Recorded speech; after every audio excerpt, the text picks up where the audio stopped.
bem. Então, a vitória sobre o mal, a Bíblia ensina que existem 3 inimigos que você encontra como filho de Deus. Isso quer dizer que, como incrédulo ainda quando você ainda não tinha o Senhor Jesus como Senhor e Salvador, né, este mal não existia contra você, não estava contra você, né? Mas no dia em que você disse, eu reconheço que sou um pecador, o dia que você disse, eu preciso me arrepender, eu preciso mudar de vida, Jesus está me chamando para uma vida com Ele, pronto, agora você fez um alvo no peito e nas costas, né?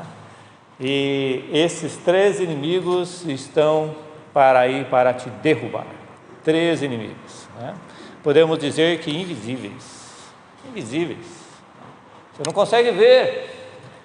não consegue ver. O que está mais assim, né, aparente é o mundo que nós vamos ver, mas mesmo assim você está tão camuflado, né, a ação do inimigo para derrotar o crente através do mundo, que você não consegue ver. Por isso que aquele que não vive pela fé, ele é derrotado por qualquer um desses. Por isso que o cristão, ele tem tanta luta, tanta dificuldade, e ele anda caindo, não anda só em vitória. Por quê? Porque ele não entendeu ainda esta luta, e ele não anda, né, dependendo de Deus, mas anda dependendo de si mesmo. Então ele pode dizer que ele é derrotado, ele tem uma vida derrotada. Ele pode ser um salvo, ele pode ter a salvação em Cristo Jesus, ele pode estar a caminho da vida eterna, ele pode ter ganho a guerra, porque Jesus ganhou por ele, mas as lutas diárias, ele está sendo derrotado, porque ele ainda não entendeu e não tomou ainda a vitória para si, né, sobre estes 3 elementos. Então, para obter vitória sobre cada um deles, sobre o mundo, obter vitória sobre a carne, obter vitória sobre o diabo, né? Estes são os 3 inimigos, né? O mundo, né, a carne e o diabo, né? Nós precisamos colocar aqui, nós vamos ver 4 passos sobre cada um destes inimigos, para nós podermos vencer. Então os 4 passos são iguais. Você precisa identificar o inimigo, né? Identificar quem é, né? Eu tenho mesmo, onde é que ele age, não é? Quem é ele? Segundo, né? Entender o inimigo, como ele age, onde ele está trabalhando, qual são as armas dele. Terceiro passo, nós precisamos conhecer a provisão de Deus para a nossa vida. O que eu tenho? O que Deus pode fazer agora? O que Ele já fez? O que Ele está fazendo? Como eu posso vencer? E então o 4º passo, aplicar a vitória de Cristo sobre a minha vida. Aplicar a vitória de Cristo sobre a nossa vida. É o último passo, aplicar, porque às vezes fica só no conhecimento. Fica, não, eu sei. Não coloque em prática. Fica só, né? Fica só na teoria. Eu conheço, eu sei, mas vamos ver onde é que vai. Vamos ver, né? Eu não quero aplicar as promessas de Deus, a provisão de Deus na minha vida. Muito bem. Então nós vamos ver aqui, em primeiro lugar, a vitória sobre o mundo, né?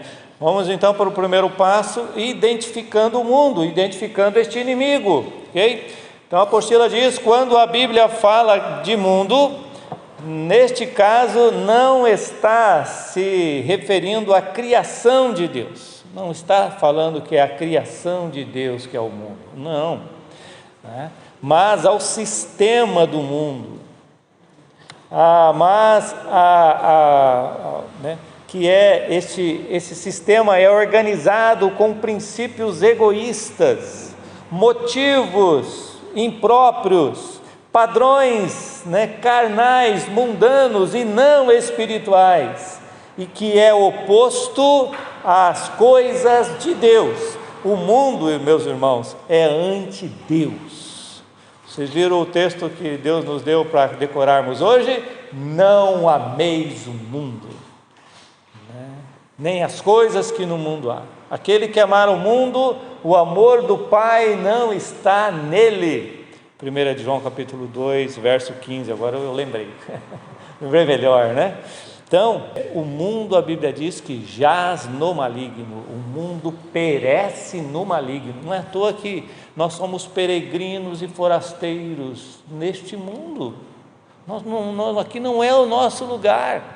Estamos de passagem aqui, mas infelizmente a maioria dos crentes acha que aqui é a casa deles e fica preocupado porque não tem isso, não tem aquilo. Você está de passagem, você não está aplicando, você não está investindo nos céus, como a Bíblia diz, acumular tesouro nos céus. Os seus pensamentos têm que estar no céu, sobrevivendo na terra, mas investindo na eternidade, porque daqui a pouco, irmãos, acabou, foi, já não estamos mais aqui, estamos com Deus. E aí?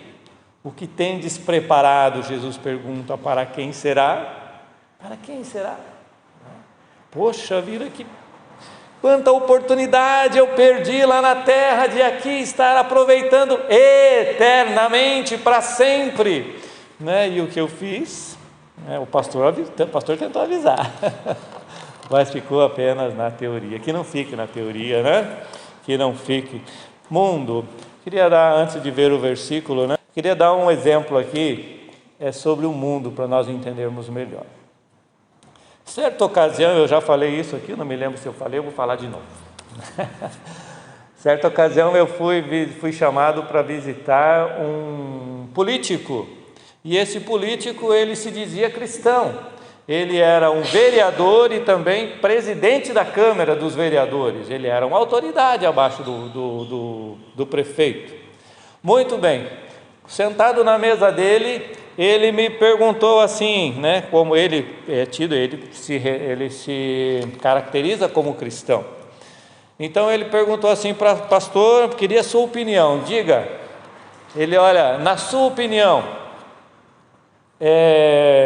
o crente pode ser político?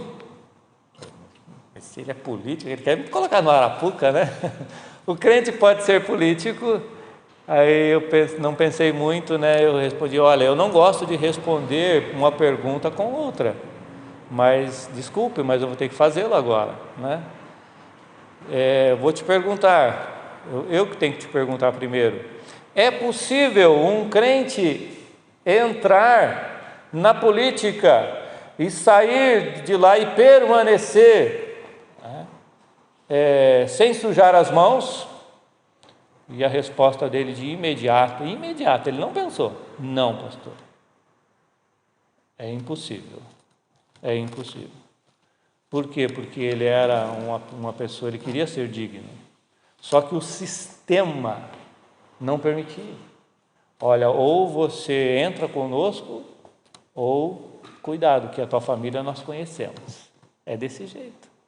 Ou você entra no esquema conosco de você deixar nós roubarmos aqui, se você não quer, tudo bem, mas qual foi a resposta? Olha, você já me respondeu, você mesmo respondeu a tua pergunta. É possível, né? O crente pode ser político? Pode ser político? Agora segundo a Bíblia, nós devemos ser santos, nós não podemos, o crente não pode roubar, né? O crente tem que ter uma vida de santificação, sem a qual ninguém verá a Deus. É possível? Você mesmo respondeu a sua pergunta, ele não falou mais nada. Está certo, pastor. Está certo, né? E assim, irmãos, este é o mundo que nós vivemos, este é o mundo corrupto. Aí as pessoas vêm, né? Essa semana mesmo alguém chegou para mim, pastor, essa pessoa, ela, né, no ônibus, a pessoa, ela me distratou, ela fez isso. Aí é o mundo que nós vivemos. O que você tem que fazer? Você tem que orar por ele. Se você se levantar contra, o que vai acontecer? No ônibus, quando você estiver no ponto de novo, sabe o que vai acontecer? Se tiver uma poça, você vai passar na poça, vai jogar água em você, além de não parar para te pegar. Além de não parar. Esse é o mundo que nós vivemos, um mundo corrupto, um mundo que não perdoa, né? É o sistema que é dominado pelo inimigo. O mundo jaz no maligno. Tudo que há no mundo, concupiscência da carne, a concupiscência dos olhos, a soberba da vida não procede do Pai, mas procede do mundo. O mundo passa, bem como todos esses desejos, mas aquele que faz a vontade de Deus permanece para sempre. Este é o identificando o inimigo, né? Estamos identificando esse inimigo. Identificou? Ele está ao teu redor, ele está no seu trabalho, ele está aqui ao nosso redor. Olha a conversa que Jesus teve com Pilatos. Você é o Filho de Deus? Você é rei? Você é rei mesmo? Quem é você? Quem é você? Respondeu Jesus: o meu reino não é deste mundo. E se o meu reino fosse deste mundo, os meus ministros se empenhariam por mim, para que não fosse eu entregue aos judeus, mas agora o meu reino não é daqui. Não é daqui. Aqui está. Então Jesus disse, irmã Maria, que o seu reino não é deste mundo. Então quem está preso no mundo não pode viver para o reino de Deus. Não pode viver o reino de Deus. Quem ainda não entendeu isto e está achando que aqui é a sua casa definitiva, que está tão apegado a este mundo, tão apegado aos bens materiais, tão preocupado com aquilo que ele está ganhando ou perdendo, ainda o seu reino ainda acha que é deste mundo, mas o próprio Senhor Jesus disse que não é, e também aqueles que seguem ao Senhor também estão no mesmo barco, também não é deste mundo, não somos deste mundo. Outro texto, João capítulo 15, verso 19, Jesus disse que o salvo não é do mundo, por isso o mundo o odeia. E por que muitas vezes a gente não incomoda o mundo? Porque a gente não, que a gente não é odiado, porque a gente não incomoda. Por que a gente não é odiado? Porque a gente não incomoda. Nossa, como que crente diferente você é, né? Nossa, mas você é diferente, você, a igreja de vocês, o culto de vocês lá é avivado, você a gente vê, vocês pulam, você vê lá a alegria, né? Você vê lá. Interessante. Irmã Maria, não é essa igreja que as pessoas falam que ao meio pentecostal e neopentecostal acha frio, entenda, é o meio tradicional inteiro que os pentecostais, não as pessoas de fora, por isso que a gente procura trabalhar com os de fora, com aqueles que não conhecem a palavra de Deus, porque aqueles que já conhecem, já passaram, já foram trabalhados, já foram para estas igrejas e rejeitaram, mas daí na cabeça delas, o que só existe é o meio pentecostal, então eles chegam aqui, eles não se sentem. Quantas pessoas vêm visitar e vão embora, não é? Quantas, quase todas, Por quê? Porque eles entendem assim, eles entendem que igreja é isso, igreja é emoção, igreja é você se sentir bem, igreja é o louvor para eles. Mas que louvor chato, mas quem falou que o louvor é para você? Então, todas as pessoas, as pessoas que vêm deste meio, que já visitaram ou já foram, é isso que eles trazem, entende, irmã Maria? Que a irmã Maria levantou, entendeu? Então, é isso, as pessoas, isso é o mundo, quer ser agradado, isso é o mundo, quer se sentir bem, isso é o mundo, não querem compromisso com Deus, querem se sentir bem, satisfeitos, querem se sentir alegres, o culto, um show, e por assim vai, Mas quando se engloba aqui o mundo, que o mundo vos odeia, está aqui, porque a maioria das vezes, você vem para uma igreja tradicional onde prega a verdadeira palavra, você vai ouvir, você vai ser incomodado, falar, não, isso aqui a palavra é muito forte, eu vou ali que é mais louvor, não é? Eu vou ali que é mais, é mais light um pouco, mas não precisa ser tudo isso, Então fica o quê? Vira um clube, a igreja vira um clube, e então, Jesus fica para fora. Jesus fica para fora. Podemos melhorar como igreja, o culto, o louvor? Sim, devemos melhorar, Devemos ensaiar, ensaiar para o teclado, ensaiar para cantar, para louvar. Não pode ser feito nas coxas, não, tem que ser feito, né, como diz o ditado, né, tem que ser feito, né, zelo, né, pela obra de Deus, né? Deus vai nos cobrar por isso, né? Mas existe um equívoco aí, mas só para nós começamos ali com a irmã, né? Eu deixei uma conversa, né, para trás aí, né? Muito bem, o mundo vos odeia, né? Porque, e mais vai odiar quando nós incomodamos. E nós incomodamos quando? Simplesmente quando nós mostramos, vivemos a palavra de Deus. Quanto mais você vive a palavra, mais as pessoas vão se distanciar.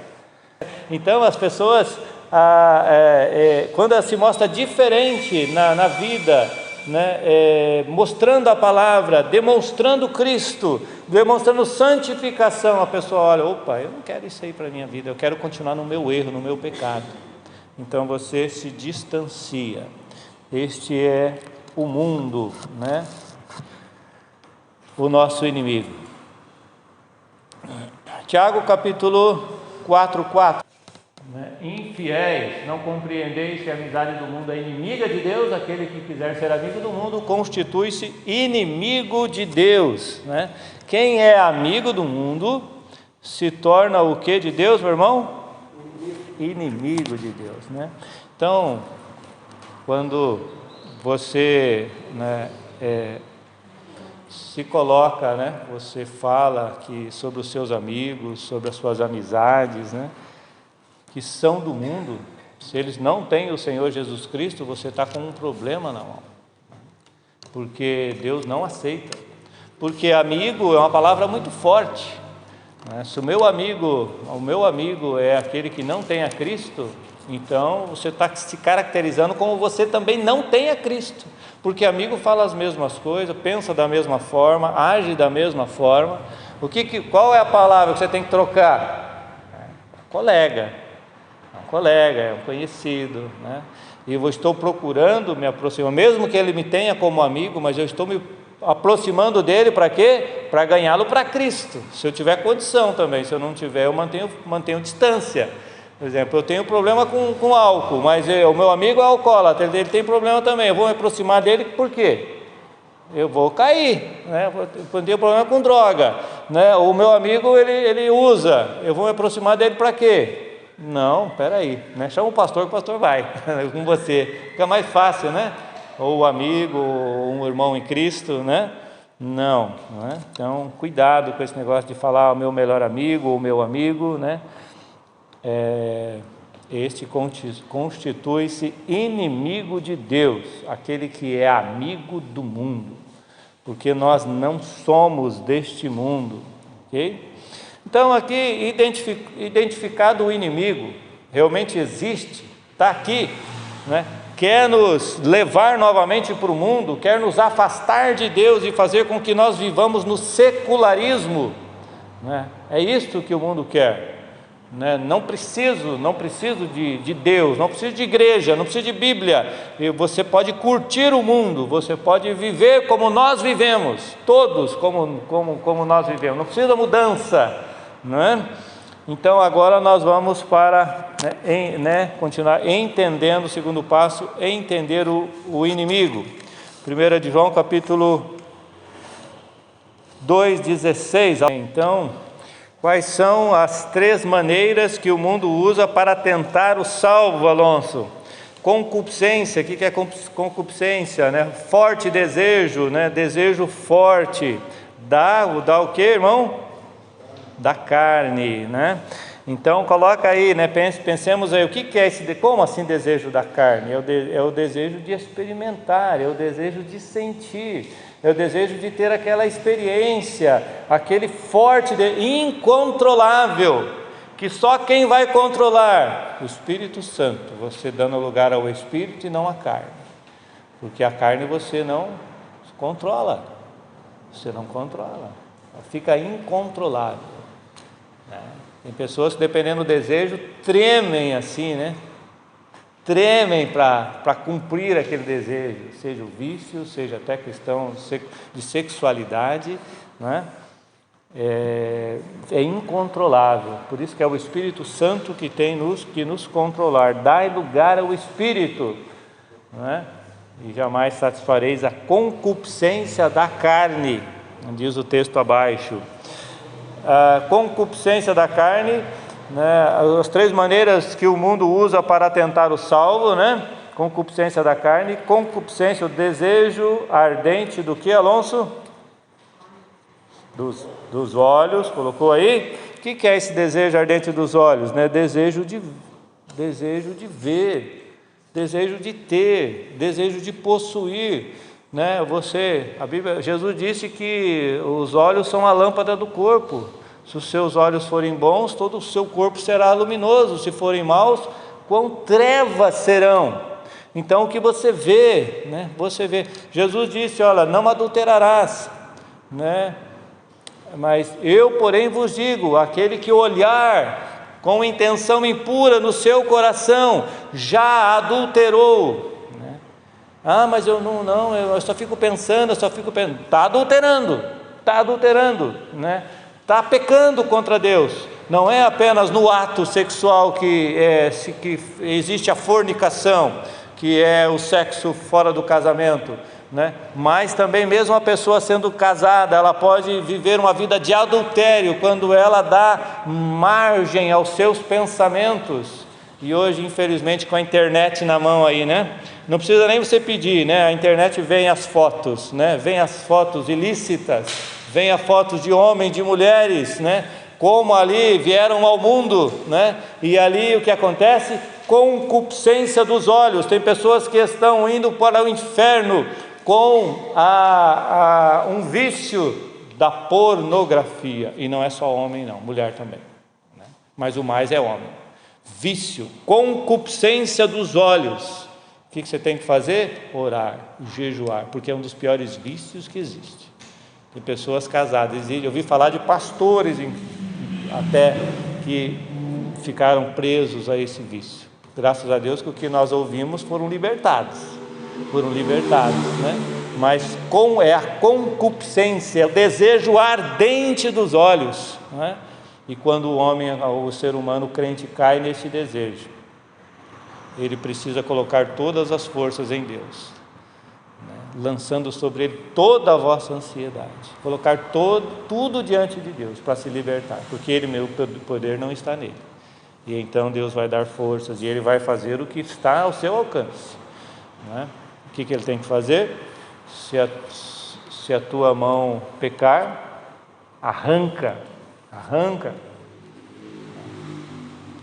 porque melhor é você entrar no céu sem um dos teus membros, do que seja todo o seu corpo lançado no inferno. Arranca. Se teu braço te faz pecar, arranca. O que está falando sobre isso? É para arrancar o braço? Não, é para você agir com o pecado, é para você agir, né, com radicalismo. Nossa, pastor, essa palavra existe mesmo? Sim, você tem que ser radical com o pecado. Você tem que cortar ele na raiz. É aquele celular que está fazendo você pecar, tira ele, não anda com ele, né? É aquela amizade que está fazendo pecar, não anda, exclui, não tenha contato. É aquela pessoa, exclui, né? É aquele lugar, não vá mais naquele lugar. Você tem que ser radical. Se você não for radical com o pecado, você não vai se livrar dele, não vai. Conta-se que uma senhora, ela queria cortar o rabinho do cachorro, e ela ficou com dó do cachorro. O que ela falou?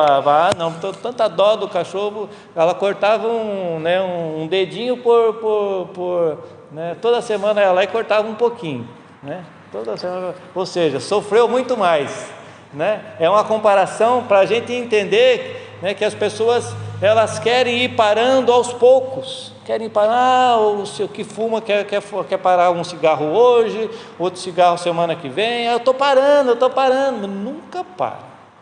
Vai chegar no final, vai lá, de repente está fumando tudo de novo, porque na primeira dificuldade, primeiro problema, está fumando tudo de novo. né? Eu estou parando, eu já parei com a bebida há tanto tempo, tal. Mas você está evitando onde está vendendo a bebida? Qual é né? Você tem que ir na raiz, no problema, para parar, cessar aquela prática pecaminosa na tua vida. Você tem que ser radical com o pecado. Assim é a concupiscência dos olhos. Que terrível esse pecado. Que terrível isso que o mundo nos oferece. E a cada dia mais, irmãos, está mais. Porque hoje, né, aqui não tem tanto, mas você vai em outras cidades, já vai encher aqui também. Você vê os outdoor, tudo aí. Você passa aqui, você vê o outdoor, passa aqui, você vê o outdoor, né? Não é só no celular mais, né? Está ali estampado, né? Para você comprar, para você ver, né? Para você adquirir. A concupiscência dos olhos é para se pecar, né? Está ali. E então, né, outra maneira que o mundo usa para tentar o salvo, né, a primeira, concupiscência da carne, desejo forte da carne, concupiscência dos olhos, e ao que da vida, Alonso? Alguém ajuda o Alonso? Soberba. O que é soberba?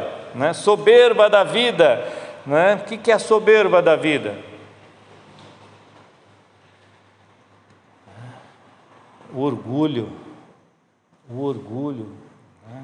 Soberba da vida, desejo de, né? Você não está conformado, você não está conformado com aquilo que Deus te dá, e você, a Bíblia diz: se tendes o que comer, o que se vestir, estejais assim, conformados, contentes. Soberba da vida não tem isso, não, ele quer, ele quer. Mas o outro tem, eu não tenho porque, a casa ele tem, eu não tenho porque. Soberba da vida. Você anda atrás do mundo, você anda o que o mundo tem, o que as pessoas têm, mas por que eu não tenho? E fica desesperado, fica ansioso, fica depressivo, né? Porque olha, todo mundo se dando bem na vida e eu não. O fulano casou e eu não casei, né? Comprou isso e eu não comprei, olha a casa dele, olha a minha, né? Soberba da vida, soberba, né? O fulano faz isso, mas a Zélia vai sair passear e eu não saio. Soberba, né? Soberba da vida. Desejo de ser. Então, se concupiscência dos olhos é desejo de sentir, concupiscência da carne é desejo de sentir, concupiscência dos olhos é desejo de ter, de ver, né? A soberba da vida é o desejo de ser o que não é, o que não conseguiu ser ainda. Mas Deus quer que você seja? Deus quer? Ele quer isso para você ou é você que quer? Não? Então, aquietai o coração, aquietai. Devemos ser uma bênção da forma como Deus tem nos colocado hoje. Ser fiel no pouco, sobre o muito te colocarei. Soberba. Vocês repararam que, ou só eu que reparei, que normalmente quando a pessoa começa a melhorar de vida, ela se afasta de Deus? Ou só eu que reparei isso? Só eu? Só você, pastor. É assim? Tem algum? Tem, né? Se afasta de Deus. Não é à toa que a Bíblia diz, né? É mais fácil um camelo entrar no fundo de uma agulha do que um rico entrar no reino dos céus. Porque quanto mais ele tem, mais ele vai se preocupar com aquilo, mais ele vai investir o seu tempo para cuidar daquilo, né? Cuidar e colocar grade, colocar, né, vigia e colocar isso, e isso vai o seu tempo, e o seu tempo foi, e ele acumulando tesouros na terra, né? Muito bem. Então, concupiscência ainda, soberba da vida, né, desejo de ser, né, se destacar, né, ser popular talvez, né? Também é altivez, que leva à altivez, que leva ao orgulho. Um desvio do coração, um desvio de personalidade, né? Segundo 1 de João 2,15, o que o mundo quer roubar de você? O amor do Pai. Agora, vamos prestar atenção. O amor do Pai, o Pai te ama, ninguém pode roubar. Ninguém pode roubar, ok? Porque nós estamos nas mãos de Deus e ninguém pode nos arrebatar das mãos do Deus vivo. Você pode estar fraquejando, mas a guerra já foi ganha. Deus te ama. E Ele não volta atrás, não vou amar mais não. não vou, vai perder a salvação. É porque o pessoal desce a lenha dos calvinistas, mas não sabe que calvinista prega sobre a certeza da salvação. E quem não é calvinista é arminiano. Arminiano crê na perca da salvação. Crê que ele pode, ele tem que alcançar a salvação, que ele tem que, por si próprio, existe uma fagulha no coração de cada homem de alcançar a salvação e ele pode perder a qualquer momento. Mentira, mentira, não pode. Ele está morto nos seus delitos e pecados, morto, Então, na verdade, a pessoa quando se decide não tem certeza de nada, Tanto é que quando a gente trabalha, essa semana teve mais 3 decisões, a Cristo, na vizinhança do Richard ali, O Richard até falou: pastor, esquecemos de tirar a foto, Só que tomou decisão. Por que eu não falo conversão? Porque agora nós vamos discipular. Vai vir aqui? Não vem, precisa discipular, porque o primeiro passo é a decisão a Cristo, depois agora precisa ser discipulado. Precisa agora ouvir da palavra de Deus, precisa agora conhecer esse Jesus que Ele entregou a vida, precisa se estruturar espiritualmente. Isso aí a gente não exige que venha, a gente chama, mas tem que ser levado a palavra. O discipulado faz parte da evangelização. Então, a gente vê muitas pessoas, a maioria das pessoas que a gente evangelizou nesses 30 anos de evangelismo, você trabalha com elas na casa, você leva o evangelho, você leva o discipulado, a doutrina ali, e quando você vê, elas estão vindo para a igreja, está vindo para a igreja. Por isso que às vezes fala: mas a pessoa se decidiu, mas não veio. Mas por que você não foi buscar? A Bíblia diz, Jesus diz: ide. Não fala venha para a igreja, ide, abra as portas das pessoas. Agora é tudo que vai se decidir o que vai permanecer? Não, o tanto que você semeia é aquilo que você vai colher, porque muitos são equivocados, muitos, e às vezes até no momento que ela tomou a decisão, ela pode estar até equivocada, ela tomou para te alegrar, para sei lá qual é o motivo, para você ir embora logo, alguma coisa assim. Se a igreja receber ela bem, ela vai permanecer ali, se não, é um salvo em Cristo Jesus, ela vai para outro, Irmão Edelvar foi evangelizado em outra igreja, Irmão Edelvar?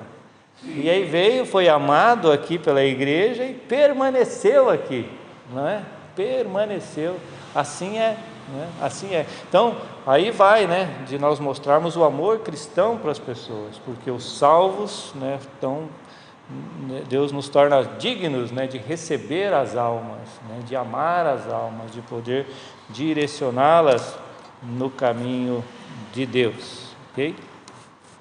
Então, o amor do Pai, o amor do Pai, o mundo ele quer tirar isso, O que o mundo quer roubar de você,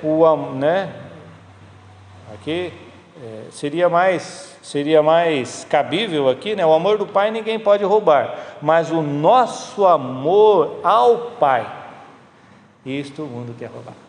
O nosso amor ao Pai, a nossa fidelidade ao Pai, isso Ele quer tirar de nós, a nossa devoção ao Pai, o prosseguir no caminho do Pai, isto Ele quer nos tirar, ok? Agora, Ele também quer enfraquecer de certa forma, aqui não está errado a apostila, por quê? O que o mundo quer roubar de você? O amor do Pai. É o que nós entendemos que o autor quer colocar aqui. Por quê? O diabo ele vai até a presença de Deus fazer o quê? Acusar você. Tá vendo lá? Vendo lá o Richard? Tá vendo lá o Edelvar? Olha lá. olha lá, né? Olha o que ele fez lá, olha o que o Francisco fez, olha o que o pastor Francisco fez lá, está fazendo lá, né? E então o nosso advogado diz o quê? Né? Eu já paguei por cada um desses pecados, né, que eles cometeram. Meu sangue já purificou estes pecados. O Pai então nos enxerga através do seu Filho, através do sangue do seu Filho, que nos purifica de todo o pecado. Mas o inimigo está lá, ele quer, olha, abandona eles, não são dignos não, né? E realmente ele está certo, nós não somos dignos, né? Somos indignos. Vamos lá então, prosseguindo.